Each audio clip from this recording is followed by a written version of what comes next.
High, a very good morning. आजची सकाळ एकदम निवांत झाली आहे. निवांत म्हणजे लिटरली 9-9:30 वाजता आमची सकाळ झाली. आम्ही सगळे फ्रेश वगैरे झालो आणि मग त्यानंतर आम्ही नाश्ता केला. आज मस्तपैकी नाश्त्याला ढोकळा होता, बट ऑब्वियस आम्ही घरी बनवला नव्हता. मिलींनी बाहेरनं विकत आणलेला. आणि मग त्यानंतर निर्माल्य वगैरे फेकायचं होतं आणि मार्केटला जायचं होतं, म्हणून निर्माल्य टाकलं आणि आम्ही मग मार्केटला जायला निघालो.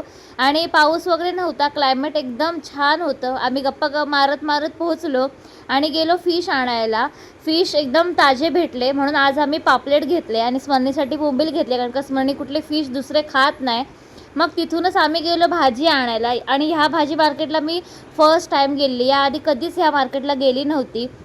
मस्त फ्रेश भाज्या आल्या होत्या, त्या सगळं फळभाज्या वगैरे आम्ही घेतल्या. घरी येऊन जेवलो आणि जे झोपलो ते डायरेक्ट संध्याकाळी 5-5:30ला उठलो. आणि मग त्यानंतर मी माझा पिटारा खोलला. पिटारा खोलल्यानंतर कळलं की माझ्याकडे इतके सारे ड्रेस मटेरियल आहेत जे मी अजूनपर्यंत शिवलेले नाही, आणि लिटरली मी विसरली होती त्यातले अर्धे ड्रेस मटेरियल कुठले आहेत काय ते. बॅग खोलल्यानंतर मला समजलं की माझ्याकडे एवढे ड्रेस मटेरियल शिवायचे बाकी आहेत. मग मी म्हटलं फायनली आता त्यातले मी काढते आणि शिवायला टाकतेच. आणि तोपर्यंत मग संध्याकाळ झालेली, दिवाबत्तीची वेळ झालेली, म्हणून निरंजन वगैरे लावून घेतलं, दिवाबत्ती केली. आणि मग मिलिंद, मी आणि सुनानी जायला निघालो ड्रेस शिवायला टाकायला.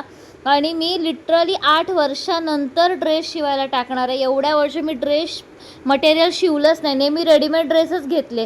आणि गेल्यानंतर तिथे ड्रेस शिवायला लागले आणि तेव्हा माहीत पडलं की ड्रेस शिलाईचे रेट एवढे वाढलेत, बाप रे.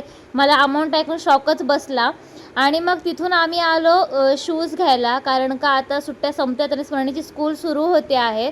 तर आता पावसामुळे सँडल यूज करत होते ते लोक, आणि आता त्यांना शूज सॉक्स कंपल्सरी सांगितले वॅकेशननंतर. मग तिला इथे स्कूलचे शूज घ्यायचे होते आणि पीटीचे पण शूज घ्यायचे होते, कारण का लास्ट इयर घेतलेले शूज आता मॅडमची हाईट वाढल्यामुळे तिला होत नाही. आणि ती खूप जास्त एक्सायटेड होती, सगळे शूज ट्राय करायला तिला खूप मस्त मज्जा येत होती, चालून वगैरे पण बघत होती. आणि पीटीचे शूज यावेळेला तिला आम्ही लेसवाले घेतलेले, तर ती लेस मला बांधता येते का त्याची प्रॅक्टिस करत होते, आणि खास त्याच्यासाठीच तिने लेसवाले शूज घेतले. आणि मग स्मरणीला आणि जेव्हा पप्पांना आईस्क्रीम खायची क्रेविंग झाली म्हणून आम्ही आईस्क्रीम घेतलं. आणि मग घरी आलो, आणि घरी आल्यानंतर पुन्हा स्मरणीचं तेच चालू होतं. परत एकदा शूज घालून बघत होती, हॉलमध्ये धावून बघत होती शूजनी चालता वगैरे येतं आहे का, तिची नुसती मज्जा चाललेली. मला खूप बघून एकदम मस्त वाटत होतं. आणि हे बघा, हे काय वेगळंच मॅचच्या बाबतीत कॉन्सन्ट्रेशन असतं, आणि इथे आमची दोघांची मस्ती पण चालू होती त्याच्यासोबत.